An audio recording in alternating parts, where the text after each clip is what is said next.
Hello, beautiful friends.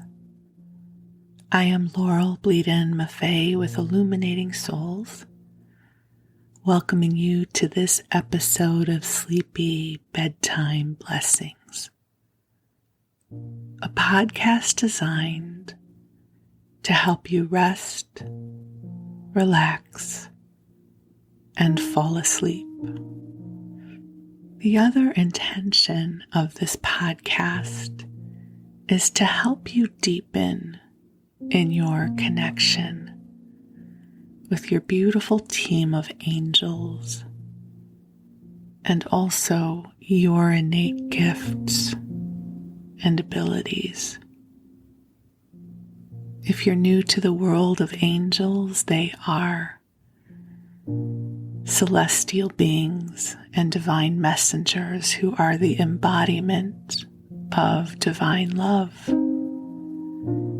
And I'll also say, if angels aren't your thing, if you're not a fan of the mystical woo and you're just looking for a good bedtime story, that I will always put the timestamp in the show notes so you can go right to the story. But at this point in the life cycle of this podcast, I do believe that most of you listening already know me and Illuminating Souls, and you're actually here for the angels. So we will be bringing them in for you. They're already here.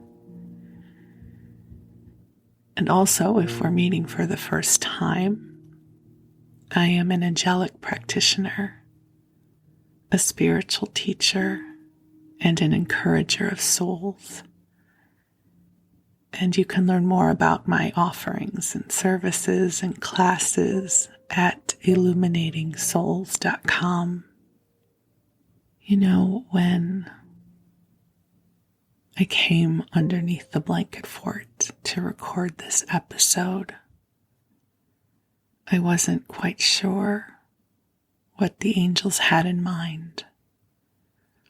It's one of the profound benefits of channeling is that I don't always need to know. There have been moments when I've gone to teach a class and sometimes when I teach a class, what I'm really doing is facilitating a circle, and there is a difference. In teaching, there may be some linear concepts and an outline that I am following to impart information or a skill set. When I'm facilitating a circle, it's different because it's much more reliant upon the energy field and the wisdom of the divine than me as Laurel coming into the gathering, knowing where we're going. And I will admit to you now, there have been times, and it doesn't really happen so much anymore because I'm much more in cooperation and collaboration with my angelic team. But years ago, my husband would come home from work and I would be in a state of alarm. And I would say to him, I've got nothing. I don't know what I'm going to even talk about. And we would talk for a few minutes and then the flow would show up. So it happens in this kind of work where it's not just about me as Laurel having an agenda that we're going to get through in the next hour. I will tell you about this moment of this recording in particular. So it's early morning. And as I've shared with you before, I love early mornings. I'm a morning person. And it's also a really good time to record the podcast because the world at large is not up yet here in my local area. So there aren't a lot of noises coming from the street. And I will tell you, recording a podcast, you need a good microphone. And a good microphone picks up everything. I'm horrified sometimes by what it picks up. So here we are. So it is early morning, and I woke up with deep sadness, which isn't unusual because of everything happening in the world. That because this is a sleep podcast, I'm not going to talk about specifics, but you know. And this sadness, it's a little bit mine, right? I don't know how you can be a human being and know what's happening in the world and not feel some sadness around it. But also I'm feeling the sadness in the collective. I've learned not to resist these waves or run from them. Over the years, I've learned to let them pour over me, and yet not necessarily take me over. One of my favorite trees is the willow tree. You know, they're magnificent, with so many branches and boughs, and the wind just moves through them like poetry. And so I think these moments, I think of the willow, where it is ours to simply let the sorrow or the grief or the upheaval move through us. And hopefully, God willing, we find that we are still standing. And we can use our gifts and our life force to somehow bring an act of kindness or grace into the world. Because as long as you have breath, as long as you have awareness, you and I have the capacity to bring kindness and grace into this world. We may not know how to solve the bigger problems, but you know what? I know how to be kind at the grocery store. I know how to let someone merge in traffic and not have them panic that they're going to get cut off. I know how to plug in my microphone and send you this love message that is actually heard around the world, you guys. We've got a global audience. And so I want to say hello to all of you. I'm just so grateful for this opportunity to be together. So if you haven't done so already, since this is a sleep podcast, I invite you to get cozy and snuggle on in. You have done enough for the day or the night or whatever time that you are listening to this. And you are worthy of a good period of rest. So take a deep breath in and out. And whatever you've been moving through, just let it move through you like the wind through the willow. Just let it pass through you. You don't have to hold on to it. You don't have to claim it as yours. Just breathe. And the angels are here. And they are going to help to clear and balance your energy field, to help you get a good night's rest, but also to help you awaken feeling more balanced and replenished and connected with the love of God. So take a deep breath in and out.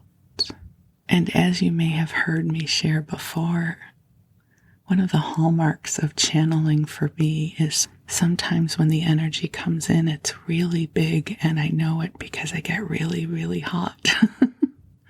It's so hot in here. I have my big Sherpa blanket over my monitor that creates the blanket fort.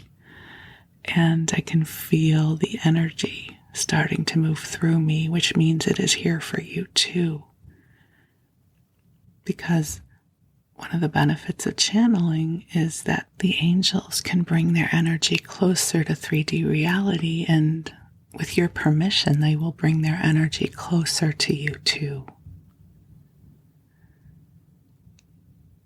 So just take some breaths in and out And I am going to invite in the angels. So beautiful angels on high, I ask that you join us here. And even as I speak these words, I feel that you are welcoming us into a sanctuary of light. And I thank you for cultivating this safe and sacred space where each of the beloveds here can relax into a good expanse of sleep. Angels, we know you know what is happening on the planet. And so we ask to be used in service to peace and love. And angels, we ask that you help clear our energy fields of anything that we do not need to embody or carry, to help bring forward the healing and soothing light of God. So, dear ones, just allow this light to wash over you. The angels are showing me that they are bringing to you a soft pink light. Visualize or think of this as a light bath pouring over you. The angels know all that is transpiring for you in your life and in the world around you. And they bring this energy to you to help you replenish and to help you heal. You are so very precious in this world, and you carry so much in your heart. So this is your time to receive. So let yourself receive. Receive the love that is here for you in this moment.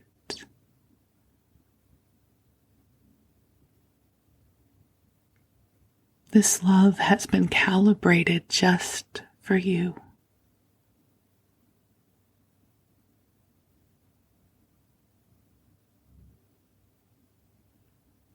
It is filled with prayers for you. It is filled with inspiration for you. The angels are here to help you remember who you are as a divine being in human form. The angels are saying that you are preparing to blossom open into a brighter expression of all that you are. They say we realize the world can feel unfriendly, especially at times like this one. But do not for a moment believe that within you is not profound light and goodness that is ready to come online in ways that will shift how you are experiencing your day-to-day life, that you are opening up to even more of who you are. They send the sweet reminder that you are made of stars, that you are born of the breath of God that is you, and that you are here on purpose. You know, one of my aha moments, if you stay on the spiritual path long enough, you'll have lots of anecdotes to share. And this is one of mine. I was attending Agape Spiritual Center in Los Angeles, and this would have been probably around 2001, so I had just started my awakening. And Reverend Michael is amazing and always seems to say just what I need to hear, but that morning was an extraordinary morning. He said in his sermon, "You are not an accident. You are an on purpose from God." And I just started to cry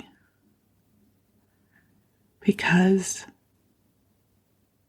when he said it, I became aware of how much I identified as other, as different, as flawed, as an accident of some kind. I don't mean to sound too dramatic about it, but I think so many of us on this journey have gone through this sense of homesickness, of feeling like, is this really my home? Is this really where I belong? And when he said that, you are not an accident, you are an on purpose from God, something broke open in me. What if all that I am, what if all my idiosyncrasies and my oddness and my otherness, and what if it's on purpose? What if I am the beloved of God? Not a singular beloved of God. We're all beloveds of God, but what if this is true? That who we are is an on purpose. What if you're an on purpose from God? Take a breath. What does that mean to you? You're an on purpose from God. Your sensitivity, your creativity, the visions that you hold for brighter tomorrows, your ability to see beyond what is being presented to you. So take a breath in and open to your on-purposeness. Thank you, angels, for reminding us of this.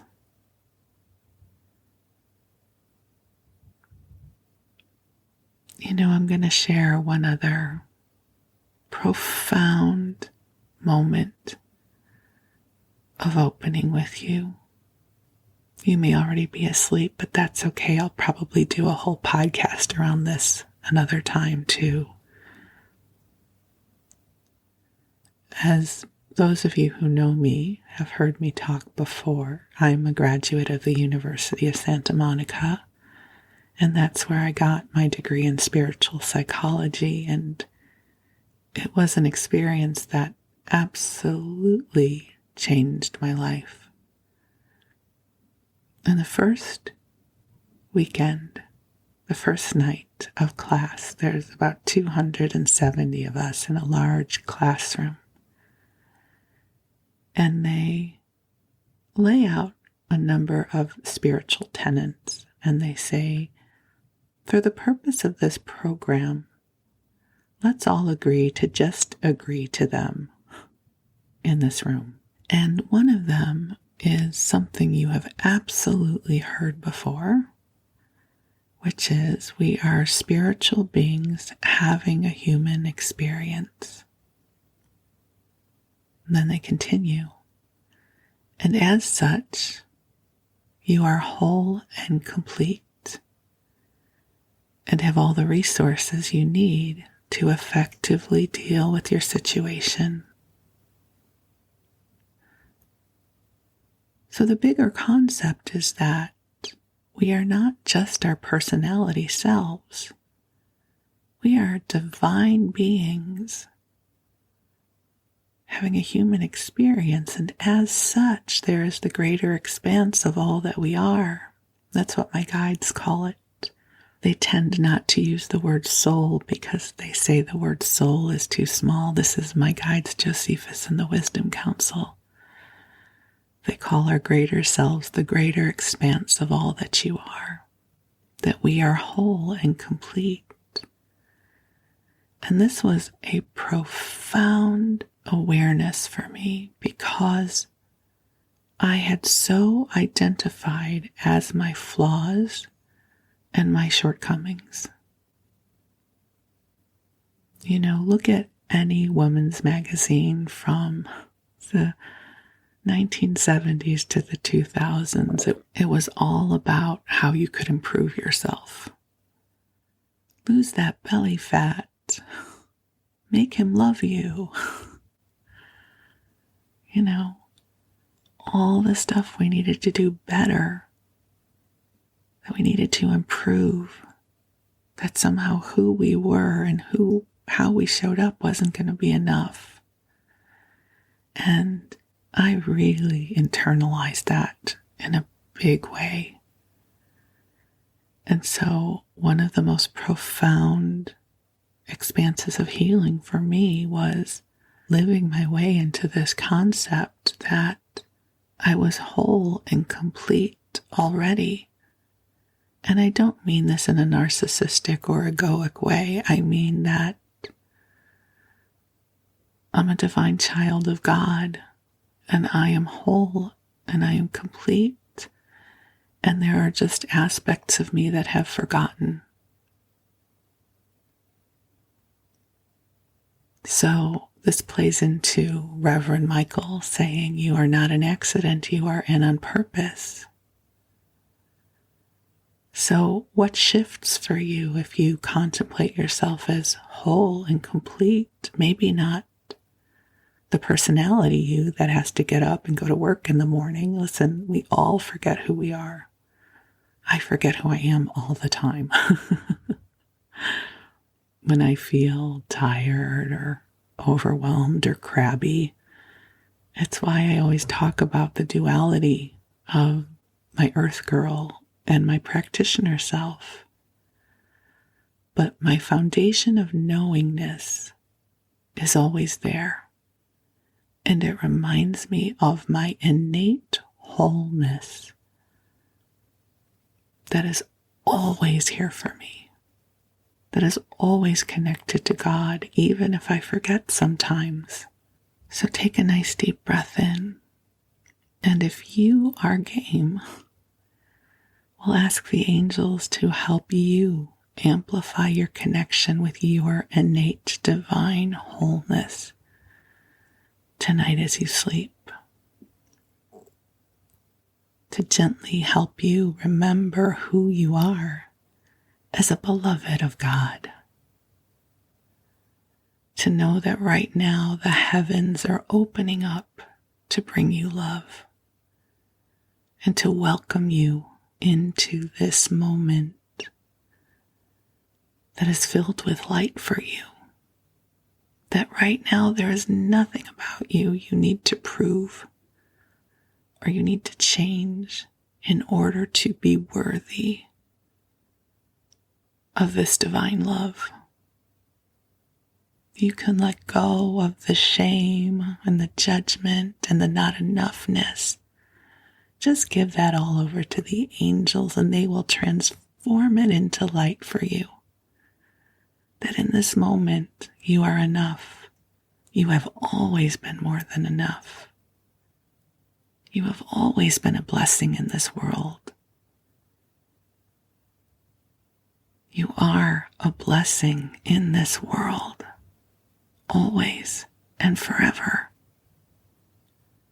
So take a deep breath in, and my hope is you can receive this as vibrational truth. Take a big deep breath in and just release whatever you've been holding on to. And give it to the angels who love you so. They love you so.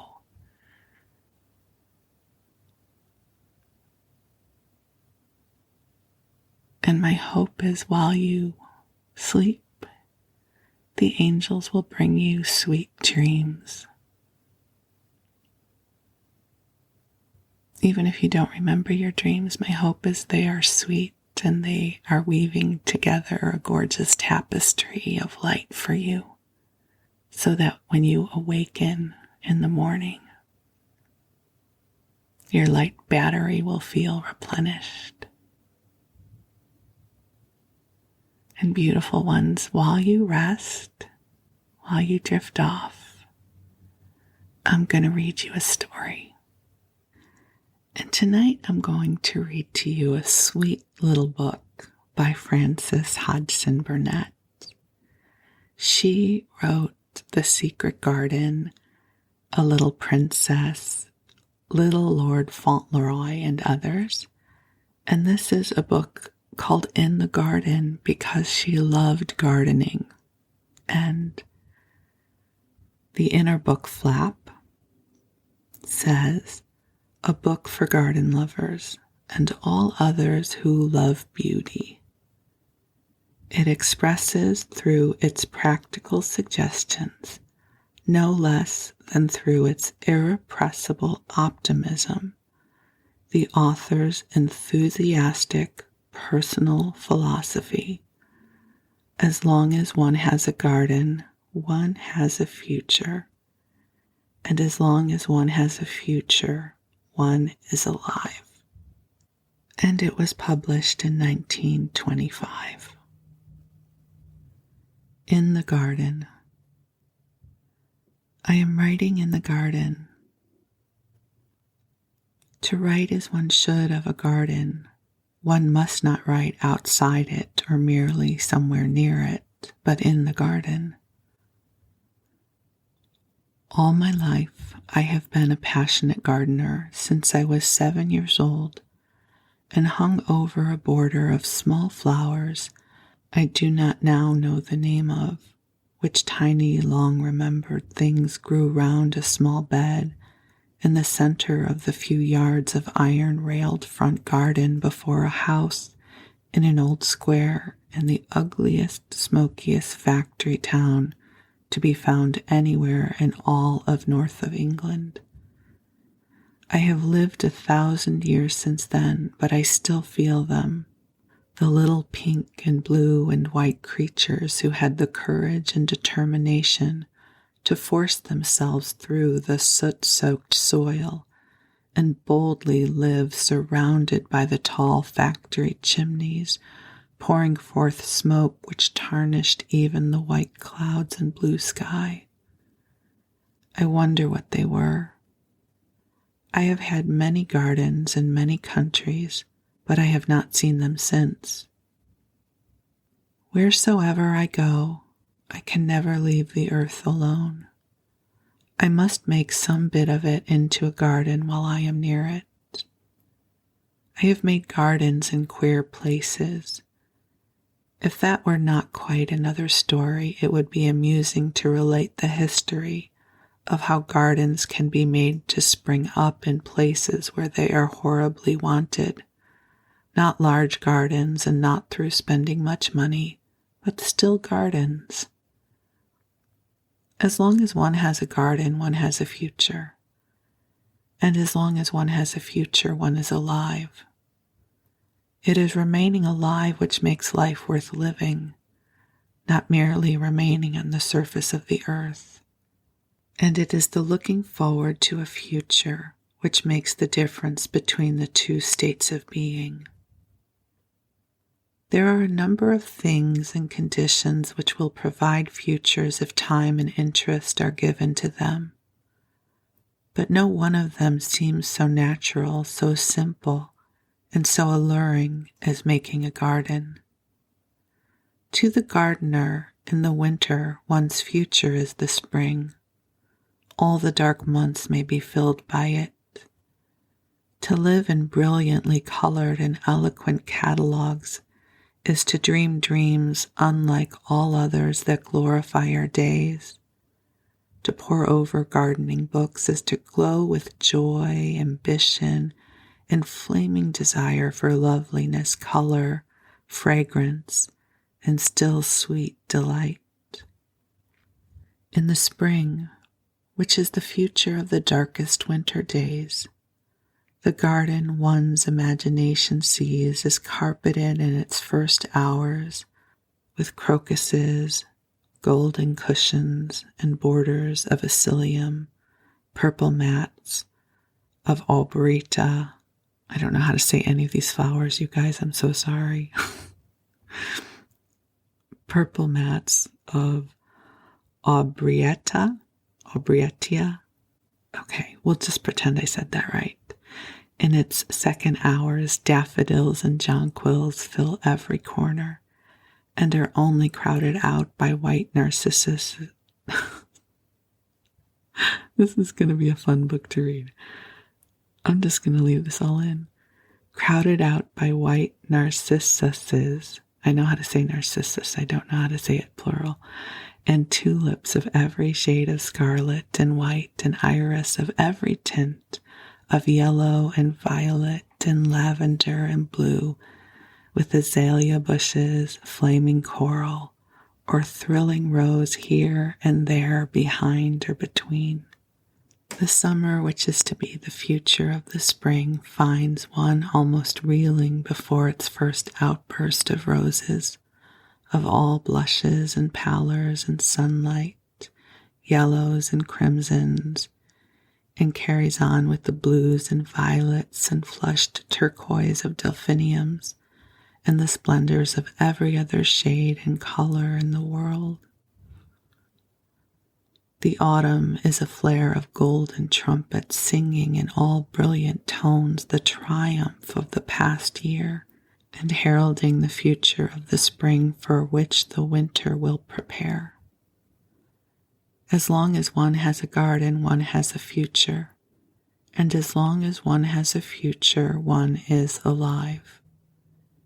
If while living in one's own garden, one could simply relate day by day the things which happen in it, the things which happen to it, the things which happen to the gardener, what a human document of the record would end by becoming. What a revelation of one's power to imagine and one's determination to create. Also, if it were done faithfully, how practical and useful it would be. It is only personal experience which provides actual facts and information. The daily story should be told faithfully and in simple phrases, and the gardener should be of a gay and valiant spirit. How can it be possible to complain of a garden or a flower? It need not be a large garden which provides the daily record. The smallest patch of earth will serve. To plant a packet of seeds, whether in a greenhouse in March or in a garden bed in May, to water them with the proper delicacy and restraint, to watch until the first tiny ghost of a leaf pushes aside the soil, to cry out with joy at the sight of it, and then perhaps to discover that it is only a weed, to wait again, to wait longer than you thought you must wait, then after coming again and again and finding nothing, to arrive one day to see a small thrusting leaf once more, and then not one but another and another, and at last a whole regiment of small, valiant green soldiers marching in a row, all crying aloud, "We are alive! We have come from the outside into the garden. We are here, here." Oh well, there is a thrill in it, and one never gets over the sense of the mystery and the wonder that is always new and startling as the spring is. First, just the tiny seeds, little black things, 25 cents a packet. Then the breathless waiting while the soft, silent black earth seems to be doing nothing. Then under the black earth, slow, soft, unseen stirring, and then suddenly out of the darkness leaps life, life. I have a theory that everyone in the world really wants a garden, though many perhaps are not conscious of their need. There are thousands and thousands of women, and it may be just as many men, who know they want to work in the earth and breathe the sweet damp scent of it and make things grow, but they think it is not possible for them to do it. They think their bit of earth, their small backyard or front yard is too small or too sandy or too shady, but nothing is too small to grow a flower. Nothing is too sandy to be enriched and made fertile. Shade is the greatest obstacle to bloom, but there are ferns which grow in the shade, and a number of things which will even bloom in it if it is not of the darkness of cellar.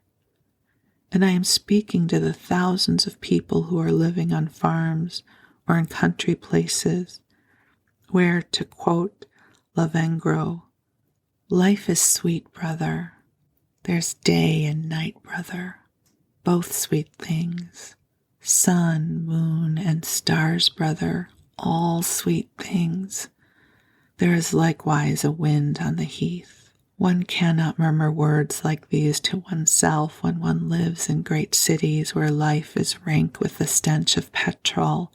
Day and night are roaring pandemonium, and sun, moon, and stars seem not to belong to the system of things in which one is conscious only of smells and increasing uproar and the crowding of human bodies crushing past each other, while on all sides machinery drills and hammers, tearing down walls and roofs, reducing structures which were once homes to masses of bricks and mortar and flying clouds of dust.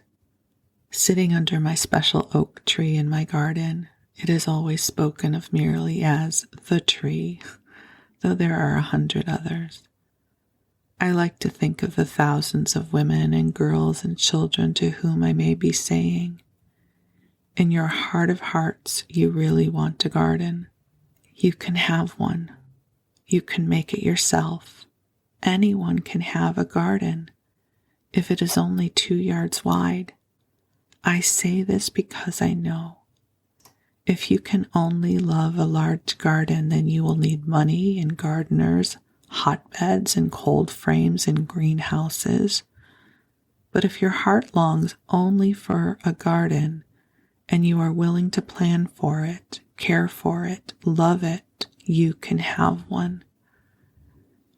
I have always felt on reading gardening books and articles in gardening magazines that I learned the most from the woman who said, I planted this flower in this way, or I planned the colors in this corner to produce this effect, or this flower was beautiful but did not bloom long enough to be worth the trouble and money it cost.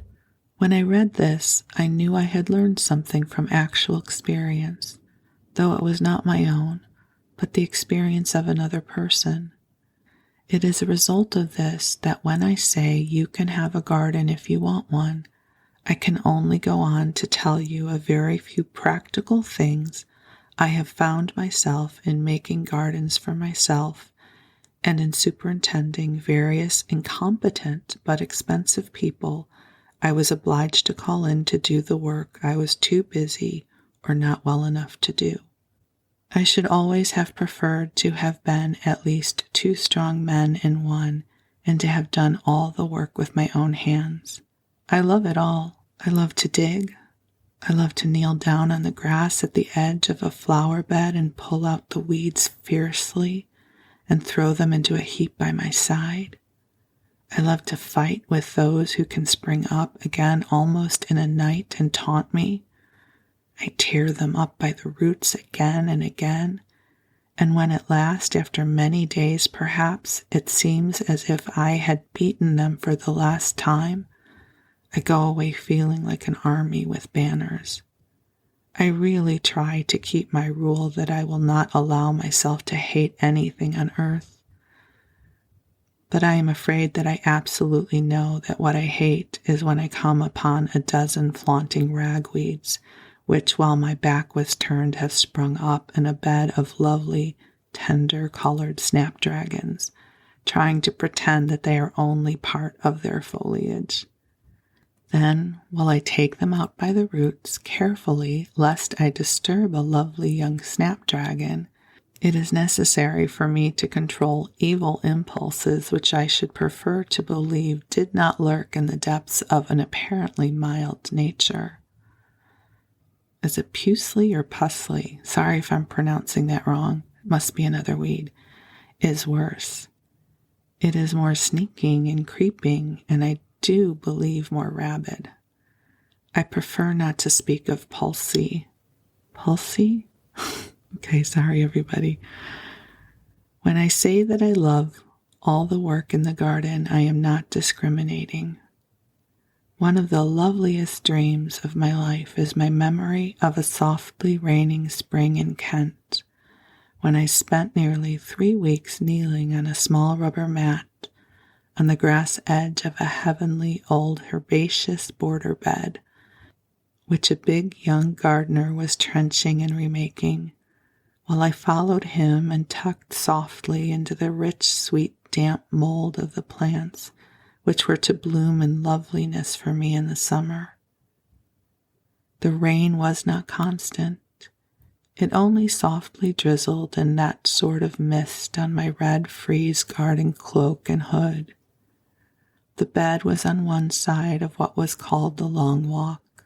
At the back of it was an ancient brick wall hidden by ivy and fruit trees with their branches trained to lie flat against the old bricks.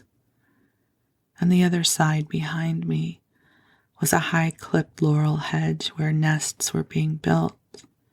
Beyond that were spreading velvet lawns embracing flower beds and great trees. And day after day I knelt on the grass edge and tucked my plants into the rich, dark, mellow English earth. And oh, the scent of it, and the gray, soft mist floating about one, and the fluting of birds in the wide-boughed trees, and the little cries and darting by of wings which sometimes seemed almost to touch one's cheek as they passed. How could they be forgotten? One useful discovery I have made in years of planning and watching flower beds, and I have only reached my decisions concerning it during the last few years. It is the realization of the value of some very simple and old-fashioned flowers which used to be so common that you have known them all your lives, and so have your grandmothers, and have regarded them with a certain disdain as mere country cousins scarcely worth planting.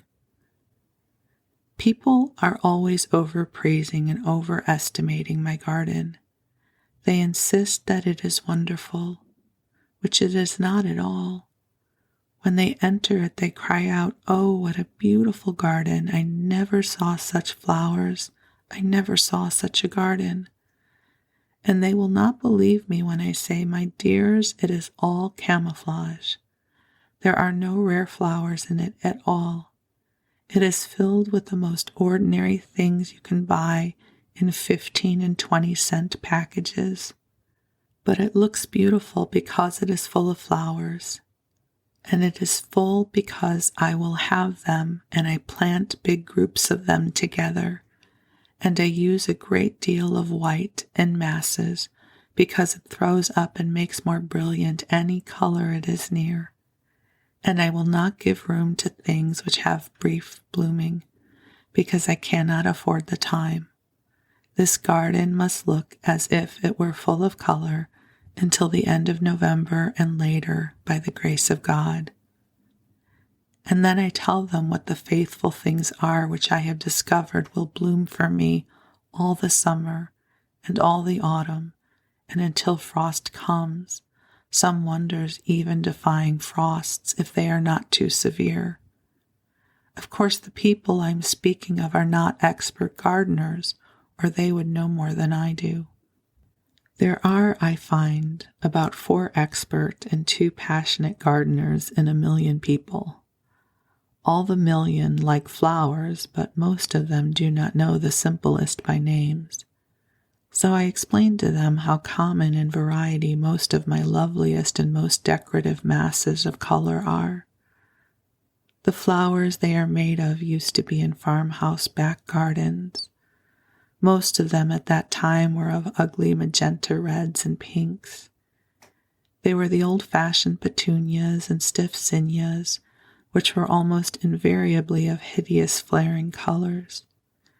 Expert hybridization has developed their size and given us new varieties with all the old farmyard hardiness, but of exquisite tints and shades. That bed, at the side of the wall, which looks like a fairy heap of pink rose petals, is nothing but a bed of rosy morn petunias. The heap of snow you see behind the roses is snowball petunia, which is soft and double and pure white. The border of this little formal garden is made of single whites mixed with purple queen. That tropical splendid mass of orange surrounded by tall ferny greens is nothing more than a planting of orange king African marigold put among things which are ceasing to bloom.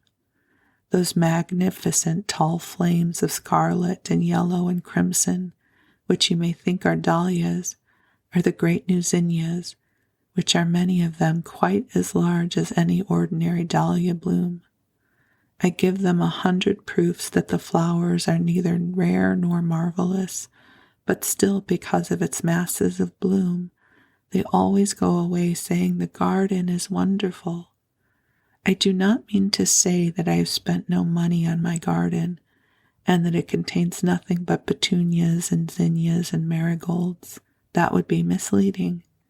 It is only a little garden of 3 acres. I'm just laughing because, oh my God, how awesome would that be?